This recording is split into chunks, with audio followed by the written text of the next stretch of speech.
Sol 106.5 FM. También en YouTube, en nuestro canal Paneo Semanal y en nuestras redes sociales Paneo Semanal. Adelante, Luis, presidente, y a nuestro invitado. Tenemos nuestro invitado de gala del día de hoy, que no necesita presentación porque todo el mundo lo conoce, don Miguel Guerrero, que es afamado periodista, escritor, investigador, y es miembro del número de la Academia Dominicana de la Historia. Así que, amigo de nosotros también. Amigo nuestro y que es muy seguido por nosotros, los libros. Uno de los libros que más yo era muy joven. Después ustedes me dirán qué año fue que lo publicó. El vuelo del cabrito, ¿qué se llama? Sobre el asesinato de Rómulo, el atentado sí, a Rómulo Betancourt. Me gustó mucho. Estábamos en la universidad. ¿De qué año fue ese libro? Creo que fue en el 94, más o menos. Sí, estábamos en la universidad. Yo me acuerdo. Sí, ese libro lo devoré yo. Sí. El cabrito era el avión. Vuelo que vinieron aquí para planificar el atentado. Sí. Muy buen libro. Yo hice 5 viajes a Venezuela. A Venezuela y yo hablé con mucha gente. Como yo había sido corresponsal de UPI, yo tenía mucho acceso a los periódicos, a los archivos de los periódicos, pero trabajé mucho en la Fundación Rómulo Betancourt, que el chavismo luego después la cerró. Y yo recuerdo perfectamente una anécdota muy interesante porque yo le había dejado a Balaguer un cuestionario sobre el caso en uno de mis viajes, el penúltimo viaje que yo hice con ese propósito. Yo entrevisté a Carlos Andrés Pérez en su casa, en un sitio que se llama Las Mercedes, que queda en una especie de una colina en Caracas, que tiene una vista maravillosa del centro de la ciudad. Y él estaba en prisión domiciliaria, acababa de salir. Era interesante, yo recuerdo que esa entrevista me la concedí, y yo fui y hablé con Rafael Caldera en Miraflores, que estaba... Sí, claro. Y con Arturo Ularprieti, y con toda la gente que yo pude hablar sobre ese caso, y con la Policía Técnica Judicial, que era la que investigó. Los PTJ. Sí, que fue la que investigó el caso. Yo recuerdo que en esa oportunidad, el día antes de yo entrevistar a Carlos Andrés Pérez en su casa, el amigo mío Luis Vega Godoy, que había trabajado en Miraflores en la primera administración de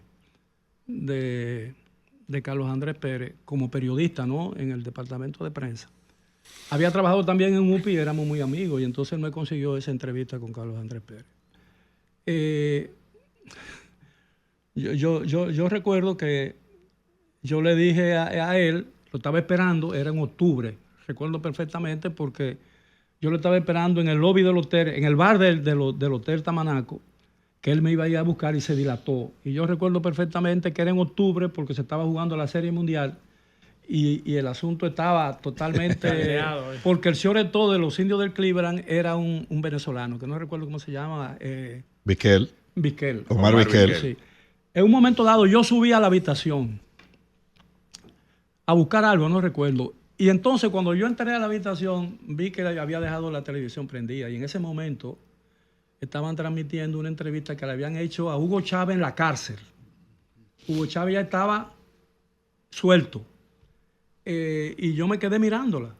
Y cuando íbamos a cenar, él me llegó a buscarme, yo le dije, mira, yo estaba viendo la entrevista con Hugo Chávez. Este personaje. Personal. Y usted tiene que tener mucho cuidado. Si ese demente gana las elecciones, ustedes van a tener problemas. Sí. No va a llegar a ningún sitio. Eso es una tontería, qué sé yo qué cosa. Ahí pasó. Y déjame decirte, Chávez no engañó a nadie. Hay un libro, no recuerdo el autor, muy interesante. Bueno, no recuerdo el autor porque no es un autor famoso, que le hizo 14 entrevistas a Chávez. Yo lo compré en Venezuela. Le hizo 14 entrevistas y de esas 14 entrevistas que le hizo a Chávez publicó el libro con preguntas y respuestas. Era un partidario de Plenahoff. Él pensaba de que el papel del individuo en la historia. Y aquí hay muchos políticos dominicanos que también siguen esa tendencia, que creen que ellos pueden cambiar la historia, ¿no? Y que todo comienza conmigo. Y que su papel en el país es determinante. Bueno, déjeme decirle una cosa. Chávez no engañó a nadie. Chávez hizo todo lo que decía ese libro. Ahí está todo lo que hizo, absolutamente. No lo estoy justificando, todo lo contrario. Creo que fue una bestia y ha dañado para siempre a Venezuela. A Venezuela le va a costar 50 años volver a ser lo que una vez fue Venezuela. Si es que vuelve. Si es que vuelve. No creo que sí. no Bueno, lo logren. Puede llegar un momento, si hay un cambio geopolítico en América, puede que sí cambie. Con Trump yo dudo que cambie, porque son muy parecidos. Pues entonces son 54 años. 54 años. Bueno, no quizás 54 A Trump años, le quedan pero 4. ustedes hablaban de Haití y Haití no se refunda como en 5 ni en 10 años. Haití son 20 o 30 años. Sí. Y Haití tiene un problema fundamental. El problema fundamental no son las bandas, para mí. El problema de Haití es que los haitianos nunca han cumplido con su compromiso con Haití.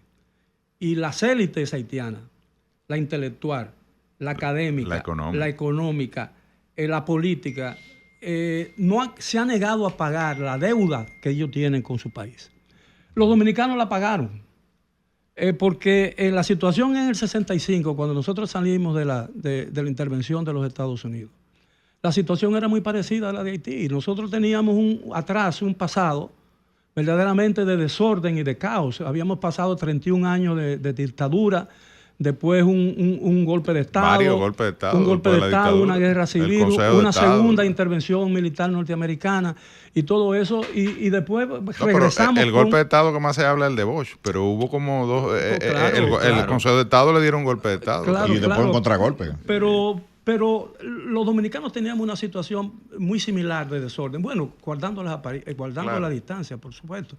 Pero los salarios de la administración pública en 1965-66, después que se firma el tratado, se hace en septiembre o en agosto el acuerdo con la OEA de reconstrucción que le puso fin al problema, a la violencia política y a la guerra civil.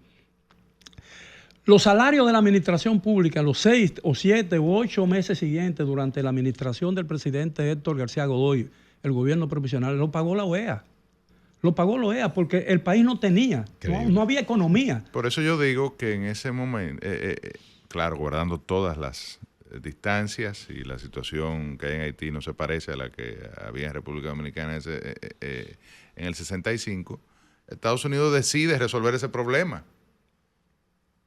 Con la operación Power Pack, es decir, con tanques, con helicópteros, con portaaviones, con ocupación. Y en 18 meses instala nuevas autoridades en la República Dominicana, finaliza la guerra, instala un nuevo gobierno y de alguna manera sentó las bases para que nosotros tuviéramos, mal que bien, un desarrollo institucional. No, pero no fue que solo instaló el gobierno. Y eso no ha pasado en Haití nunca. Se quedó aquí, pero Estados Unidos se quedó aquí dirigiendo el problema, una parte del Estado. El problema es que por mucho que se critique aquí a las élites en todos los sentidos, los dominicanos tienen un compromiso con el país. Sí, definitivamente. Y porque los dominicanos aman a su país. Y esa es la diferencia. Los haitianos yo lo dudo. Las élites académicas, que son gente muy bien formada, que viven en Canadá, viven fuera. Y aquí hay millonarios haitianos que la riqueza de muchos potentados dominicanos dan lástima. Dan lástima. Sí. Dan lástima. Y esa gente no han hecho absolutamente nada por Haití. La mayoría de la gente, la clase alta haitiana, tienen hasta doble ciudadanía. Son canadienses, son europeos, franceses, son muchos norteamericanos. Entonces, ¿cómo un país puede salir del hoyo y puede reconstruirse si su gente no cree en el país? Ese es el problema haitiano, no es otro. Así es, don Miguel. Vinimos a hablar de su último libro. No, pero espérate. Tenemos que hablar del penúltimo. Sí, de ese hablamos, hicimos un programa. Sí, pero lo podemos otra vez porque después de que hicimos ese programa, que fue cuando usted lo publicó reciente. La Transición Democrática, 78-86. 1978. Bueno, eso fue, no fue el penúltimo, fue el antepenúltimo, porque ese libro yo lo escribí cuando el país estaba cerrado en mi casa, en la pandemia, y salió en octubre en el 20. Sí. Y ese libro nunca se puso en circulación. De hecho, se vendió, pero nunca se puso. Hicimos un programa, no sé si usted lo recuerda, lo llamamos por Zoom, porque estábamos en pandemia. Claro. Sí. Pero hay un libro entre ese y este, Hay un libro que se llama Jaque a la Libertad, que es un libro que narra una lucha de los medios de comunicación de 16 años entre 1975 y 1991, que fue un intento de supeditar o subordinar el ejercicio del periodismo a un título universitario en una escuela de periodismo o a la participación o integración de un colegio profesional de periodistas. Es decir, que la ley estaba diseñada de manera que un grupo privado, como es un colegio, tenía la monopolio, potestad de decidir quién podía o no ejercer el periodismo. Y yo fui de los pocos periodistas dominicanos, porque eso fue una lucha que libraron los medios de comunicación. Yo lo único que yo he hecho en mi vida es ser periodista. Yo me di cuenta rápidamente que estábamos frente a una situación y una ley que en manos de cualquier gobierno podía ser muy peligroso. Por eso yo tengo mucho... relevante hoy. Tengo yo mucho... ¿Es el debate de hoy? Sí, yo tengo mucha preocupación con relación a eso, porque yo siempre he creído que la mejor regulación en materia de prensa y de libertad de expresión es la falta y la total ausencia de regulación. Sí. Y yo he dicho con relación a eso, coincidiendo con usted, que la Constitución se basta por sí misma. Así es. En la garantía del derecho a la libertad de expresión. En el límite. En los límites que establece y en la garantía de otros derechos como el derecho a la propia imagen, el derecho al honor. Pero hay leyes que condenan todo eso. Claro, todo que eso. ya hay... No es necesario... y que está ahí en los tribunales para garantizar de alguna forma u otra si alguien se siente afectado por un... No, y hay todo un know-how ya en el país. Ya hay sentencias, jurisprudencia, ya hay de todo. Por eso no estoy de acuerdo en crear un instituto. No, eso para mí es un retroceso. Claro, total. Mira, el único control real en los medios de comunicación es el que uno pueda tener, uno personalmente. Es decir, la prudencia. Yo siempre le he dicho en diferentes oportunidades que me han invitado a conversar, incluso en el exterior, que yo he dado alguna conferencia que me invitan, porque yo tengo muchas relaciones, porque fui muchos años corresponsal gerente aquí de UPI, y fui también corresponsal y gerente de la revista Visión Internacional. Yo no sé si ustedes se recuerdan. Y era columnista del periódico El Nuevo Herald. No el Miami Herald, la versión en inglés, sino la versión en español. Trabajé para El Mundo de Puerto Rico y trabajé para El Nuevo Diario de Puerto Rico. Es decir, que mi experiencia es bastante alta. Mira, yo tengo mi columna diaria en el periódico El Caribe. Comenzó a publicarse en septiembre de 1978. Y no ha dejado de publicarse un solo día. Es decir, tiene 46 años, 47 años publicando. Pero ya yo había escrito en el mismo periódico El Caribe, semanalmente, en el suplemento del periódico Semanal El Caribe. A mí nunca me han sancionado una columna. Y nunca nadie me ha amenazado con demandarme. La única vez en mi vida que fue en mis inicios, estamos hablando como el año 82, una cosa así, que era en el gobierno de Jorge Blanco, lo recuerdo perfectamente. ¿Ustedes recuerdan el asesinato del banquero Héctor Méndez, claro. Yo escribí... 84. Sí, yo escribí para la edición del sábado una columna sobre el tema. No recuerdo perfectamente, no recuerdo ahora, pero era sobre el tema. Y cuando yo me levanto al día siguiente que abro El Caribe, no veo mi columna. Eso fue un choque. Yo muy joven, columnista, el único columnista. Me han censurado. Sí, y además pensaba que era la única columna local fija en el periódico El Caribe, porque toda la otra era Jack Anderson y qué cosa, el New York Times y todo ese tipo de cosas que publicaba El Caribe. Bueno, el periódico no salía los domingos, entonces, y yo no había que ir el sábado al periódico. Bueno, cuando yo era su jefe de redacción y era jefe de la mesa de corrección de estilo y jefe de información nacional en el periódico. Es decir, toda la información local y que se publicaba pasaba por mis manos. Y yo voy decidí que no iba a publicar más. Cosas de muchachos, ¿no? No voy a publicar más esa columna. ¿Para qué? Vuelvan a censurar qué cosa.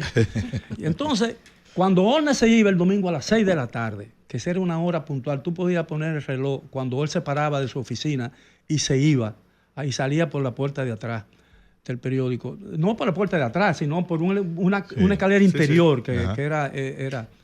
Él me llama y dice, Long, a mí me dicen Long. Y la persona que me tienen afecto y me conoce me dicen Long.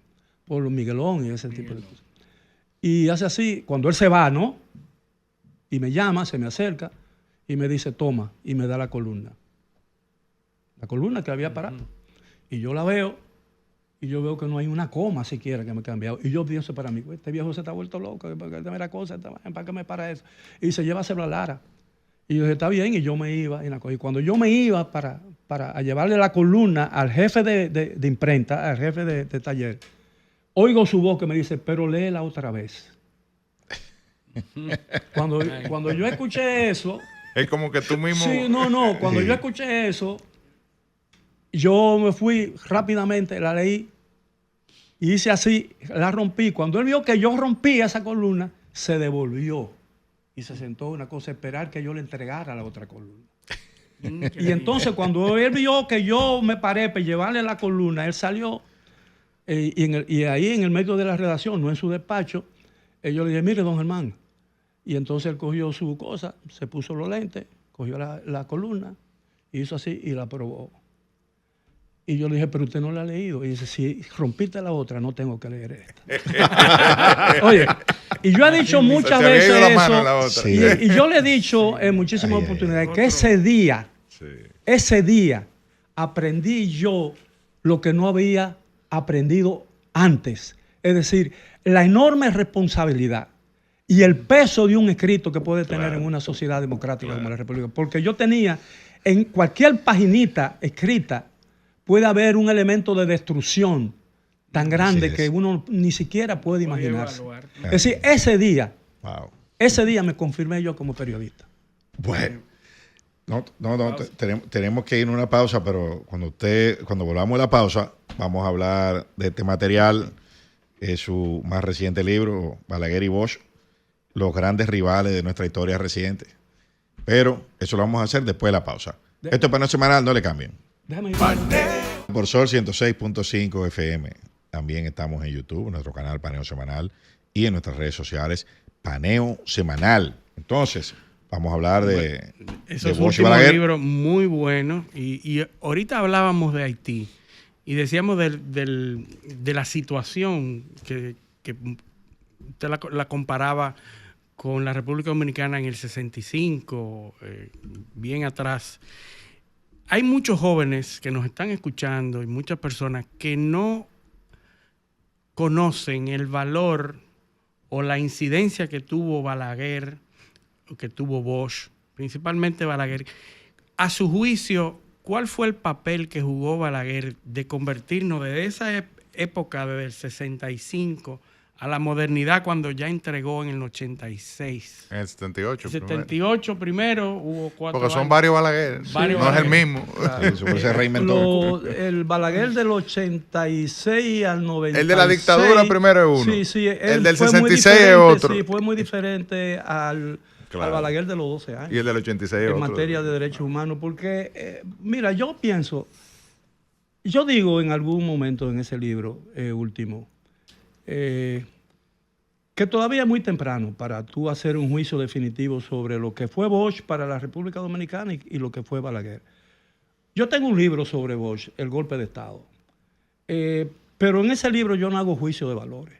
Yo ese libro simplemente hago una descripción, porque yo lo que soy, básicamente soy historiador. Periodista, historiador. Sí, historiador. Es decir, y yo creo que es muy injusto yo contaminar un libro que puede ser útil y describir una etapa de la vida importante de la República Dominicana con juicio de valores que no añaden nada y no agregan nada realmente a un libro. Yo no he escrito, ese libro no es ni una biografía de Balaguer y mucho menos una biografía tampoco de Bosch, ni un análisis, ni una historia de los gobiernos de Balaguer. Yo me limito en ese libro a describir las causas de una rivalidad entre dos hombres, entre dos grandes políticos dominicanos que marcaron y trazaron la ruta de este país durante muchos años. En los años que le tocó dominar. Y que llegaron a un momento donde se entendieron. Se entendieron. Porque a diferencia de la rivalidad entre Peña y Bosch, que era visceral, sí, o sea, personal, muy personal. Juan Bosch no quería saber de Peña Gómez. con Balaguer, don Juan se entendía. Sí, sí, claro. Y había una relación, No, y y una no- admiración mutua. Sí, y era una, exactamente. Respeto. Incluso en la ceremonia del 80 aniversario del nacimiento de Bosch, que Balaguer lo aprovechó muy sabiamente para condecorarlo, la orden de Duarte Bueno, Sánchez esa es Mella. la portada, la foto de exacto, portada del libro. portada. Claro, cuando lo está condecorando. Que inmerecidamente se le había negado a Juan Bosch durante tanto tiempo. Esa noche los dos se desnudaron uno del otro, en el sentido de que Balaguer dijo lo que sentía realmente de Bosch, y el momento y la emoción del momento te dice que no fingieron. Y Juan Bosch le respondió diciendo exactamente lo mismo. Juan Bosch llegó a decir que siendo él muy pequeño, porque digo, no muy pequeño, sino que estando viviendo en La Vega, que todavía no era ningún político, era un mozalbete, había escuchado y había leído una conferencia de Balaguer y quedó impresionado con Balaguer y lo dijo ahí. Es decir, él se recordó, no había necesidad incluso de hacer una mención de una anécdota de ese tipo en un momento dado. Y hubo un momento de tranquilidad previo a las elecciones del 90. Pero cuando vino las elecciones, unos meses después, con dos temperamentos tan fuertes, era imposible que eso se prolongara porque eran rivales políticos. En algún momento la rivalidad política se iba a imponer a la admiración y a la amistad y a la consideración que pudieran tenerse. Y entonces Juan Bosch acusó a Balaguer de todo lo que se le antojó. E incluso hizo algo que no tiene antecedente en el país. Él mandó una comisión de alto nivel de su partido a devolverle a Balaguer la decoración que le habían entregado un año antes. ¿Entiendes? Pues Bosch tenía fama de rechazar condecoraciones. Por ejemplo, el águila azteca. No, exactamente. Usted lo narra aquí en el libro. No, y lo narro en el golpe de Estado, con más amplio. Cuando Bosch no usó nunca en el suelo dominicano, en vida, la banda presidencial. Sí, bueno, te narra ahí que la tuvo que usar en México por asuntos protocolares. Y que se le hizo allá. Se le hizo allá. Se le hizo allá. Porque el protocolo oficial mexicano es muy estricto y muy riguroso. ¿Entiendes? Entonces él tenía que iban a aparecer en el balcón del Zócalo, frente a una multitud grandísima, el día del aniversario del Grito de Dolores, que se celebra como la fiesta nacional de independencia de México. Y déjame decirte, Adolfo López Mateos le concedió a Juan Bosch un privilegio. Fue la primera vez, yo no sé si ha ocurrido después, que un presidente en ejercicio extranjero era invitado de honor en esa celebración. Entonces, Juan Bosch era un hombre muy complicado. No solamente eso, sino que atravesado. Se rechazó. No pudo obviar lo de la banda, pero rechazó la condecoración. Sí. Porque él decía, el argumento de eso era que al pueblo dominicano no le gustaba ese tipo de culto a la personalidad. Por Trujillo. Porque Trujillo lo había usado y eso el pueblo le tenía ese asunto. Y tenía razón en cierta medida, pero no absolutamente la razón. Le decían que Juan Bosch no quería gobernar, porque mucha gente decía, ese hombre no quiere gobernar, porque siempre hace algo. Después del 63. Después del golpe de Estado. Y sí, quizá no... pero ya la Miguel, campaña... que ha estudiado eso, y mi papá ha escrito varios artículos en ese sentido, de que don Juan, en su fuero interno, porque era un líder del partido, que naturalmente para mantener ese liderazgo tenía que generar una idea de vocación de poder, evidentemente. Sobre todo ya en la década de los 90, que el PLD se fortaleció y se constituyó una fuerza con posibilidades. Pero que don Juan le tenía miedo, no quería, digamos que volver. Tenía miedo que le hicieran quedar mal, le dañaran su gobierno, los partidarios. Y luego del 63 se dice que él tenía miedo que lo mataran también. O sea, que él entendía que volver al poder iba a implicar otro golpe de Estado. Aparentemente, uno no puede... Y que él prefería ser el líder de la oposición. Aparentemente, uno tiene que llegar a ciertas conclusiones, pero yo me cuido mucho de no darla como un hecho o como una realidad o como una verdad. Lo que se dice es que Juan Bosch tenía miedo del poder, él le huía al poder por las responsabilidades del poder. Uh-huh. Y la verdad es que cuando se produce el golpe, fue un golpe incruento, ¿verdad? No, porque no hubo reacción de inmediatamente. ¿Y por qué no hubo reacción? Porque había un distanciamiento tremendo entre la dirigencia del partido y Bosch. Ángel Miolán, que era el líder del partido, bueno, no, el líder de la maquinaria del partido, tenía el control como secretario general. Nicolás Casanova Garrido, que era presidente del Senado, estaba en su finca en Pringamosa cuando se produce el golpe, porque se habían enemistado con Juan Bosch y no hablaban, tenían una semana que no hablaban. Y Rafael Molina Ureña, que era presidente de la Cámara de Diputados, no iba a Palacio, y ninguno iba a Palacio, y Peña Gómez no iba a Palacio. Bueno, Peña Gómez todavía era un líder menor, porque el secretario general de entonces era Huáscar, ¿cómo se llamaba? Bueno, me acordaré dentro de poco. Y entonces, el problema era que Bosch, llegó un momento en que Bosch incomprendió el país. Yo creo que Juan Bosch, el problema fue que no hubo empatía entre Bosch y la sociedad dominicana. Primero porque Bosch se había alejado del país y no tenía un conocimiento de lo que el país había, porque se había ido del país en el 36 al exilio y no había vuelto jamás, y entonces no tenía conocimiento de la sociedad dominicana. Y la sociedad dominicana lo incomprendió. ¿Por qué, verdad? Porque sus medidas, que eran medidas muy conservadoras todavía para esa época, parecían como una cosa que iba a acabar con la... Eran liberales en el contexto local, pero realmente eran conservadoras. Eran muy conservadoras. Incluso él llegó a decir, cuando se les reclamaba, cuando a la iglesia les reclamaba el asunto de la Constitución, de que desconocía los derechos de Dios y de la Santa Iglesia Católica. Del concordato. Y del concordato, que no, Juan Bosch le decía, bueno, yo no tengo que ver nada con esa Constitución. Porque aquí yo fui elegido presidente con un Congreso que tenía una misión especial de hacer de constituyentes los diputados y los senadores. Y esa Constitución es resultado de eso, de esa gente. Consenso. Entonces, lo que Juan Bosch decía era que la sociedad dominicana, de entonces la élite dominicana, rechazaba esa Constitución porque era el producto de todos esos hijos de campesinos y de gente de pobre, de sin nada, como decía...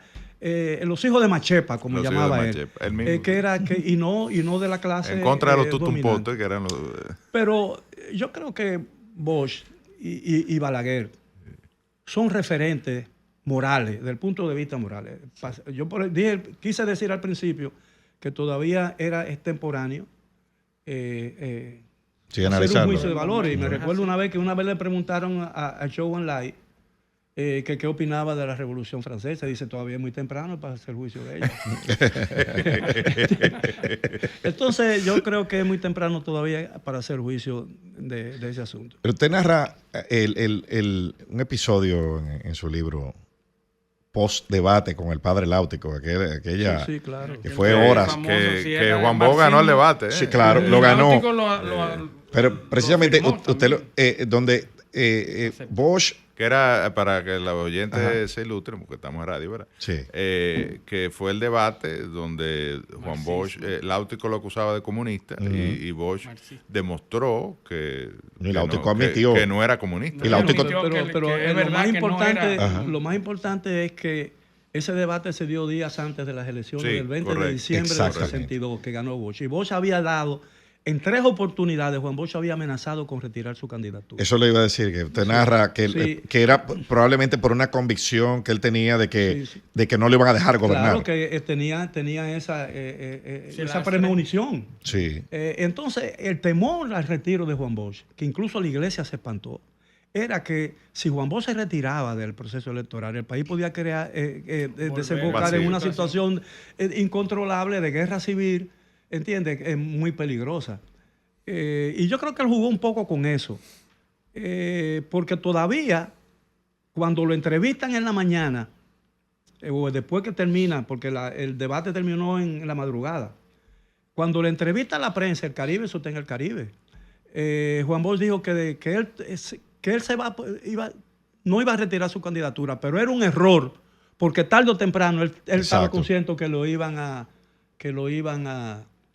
tumbar. Una premonición. Sí, una premonición. Y también la desconfianza de Bosch en los militares. Parece que Bosch parece que tenía un tema patológico con los militares. Todavía existía aquí la estructura militar trujillista, pero había una joven oficialidad que quería realmente, porque esa gente eran prisioneros también. La gente no entiende. Porque después se llamó el grupo de Enriquillo. Sí. Enriquillo. La gente no entiende que, una vez me lo dijo Balaguer en una de esas entrevistas, y yo creo que yo lo digo en uno de los libros, o en uno de los artículos, yo le he dicho. Yo le pregunté un día a Balaguer, con relación a aquella famosa carta que le llevaron los 4 generales, que él le dijo, pónganla ahí, tírenla ahí, se la pusieron ahí. Yo le dije que él trataba a veces, muchas veces, con cierta... ¿dónde estaba su poder? Y me dice, él me dijo que ellos no tenían ningún poder, porque él nunca fue, siendo vicepresidente y siendo presidente títere de Balaguer en el año de Trujillo, en el año después del atentado de Rómulo Betancourt, que él quitó a Negro Trujillo y lo puso a Balaguer, que Balaguer era el vicepresidente. 59. Que dice que ningún civil, por más alto que era, que tuviera su rango, se atrevía a ir a un cuartel militar porque era condenarse. Balaguer nunca fue a un cuartel militar. Y me dijo, y dudo que algún otro en mi posición hubiera podido ir a un cuartel militar tanto Trujillo vivo. Sí, porque esa era el estamento de poder, era superior. Sí, claro. Sí. Y decía, este está conspirando contra mí con militares. Sin embargo, hay unos pronunciamientos de Bosch durante su breve ejercicio, ¿no? Usted también lo narra aquí, que fue creo que a San Isidro. Sí, claro. Había una formación de tanques y entonces Bosch Johnny Contín. La infantería estaba ahí, bueno, en el cuerpo. Y que dice que en el Cefa. Que dice Bosch que como esos tanques podían ser usados contra el pueblo, era mejor venderlo y comprar botes de pesca. Y así fue. Y lo dijo allá. Sí. Lo dijo ahí donde están los militares. Imagínate, No, porque había una concentración del poder militar en San Isidro, sí, claro, que luego operó en la revolución, ¿verdad? En el 65. Sí, bueno, incluso hay una versión que no se ha discutido mucho aquí. Que Balaguer destruyó eso, porque Balaguer cogió y ahí repartió de eso en brigadas. Sí, pero fueron los militares norteamericanos que les recomendaron, el MAG, que estaba aquí, fue que le dijo divida. Mira, déjame decirte algo. Divide y vencerás. Hay una cosa que no se ha publicado mucho. Yo lo he dicho en alguna oportunidad, pero no con mucha profundidad. Yo no conocía a ¿cómo se llama? El esposo Ventura Simó. Porque Ventura Simó murió en la guerrilla del 61. Él en un momento dado, cuando estaban ahí, él propuso, conociendo a la situación militar de la República Dominicana, que en vez de desembarcar o en vez de aterrizar en Constanza, primero era en San Juan de la Maguana, pero había un momento, ellos se desviaron porque el clima, el tiempo no era favorable y el sitio donde iban a aterrizar no era apropiado. Entonces lo hicieron allá. Él propuso que atacaran y desembarcaran en San Isidro y le dijeron que eso era una locura. Y él dijo que no, porque era domingo y los domingos, conociendo, no había oficialidad, lo que había eran unos cuantos militares y todos los pilotos y todos estaban. Y podían asumir el control de la base. Y podían asumir el control de la base y ese iba a ser un golpe muy duro contra el Trujillo. Claro. Y eso no lo hizo. Bueno, don Miguel, se nos fue el tiempo. Bueno. Usted es un hombre veterano y sabe. A la cómo el gente tiempo le en invitamos a comprar el libro, está en Cuesta, Centro del Libro. Así es. Aquí, Miguel Guerrero, Balaguer y Bosch, El los último grandes libro de rivales. Miguel, muy bueno. Como siempre, gracias, don Miguel, por venir. Gracias a ustedes porque promover un libro cuesta mucho dinero, así que... No, y le agradecemos siempre la Y vale la disposición pena. de Bueno. venir y compartir con nosotros. Lean lo que es bueno el libro. Bueno, y a ustedes, nuestros teleoyentes, agradecerles su sintonía en la edición de este sábado y pedirle que con el favor de Dios nos acompañen el próximo sábado en otra edición de Paneo Semanal y feliz Día de las Madres a todas las madres dominicanas. Hasta entonces.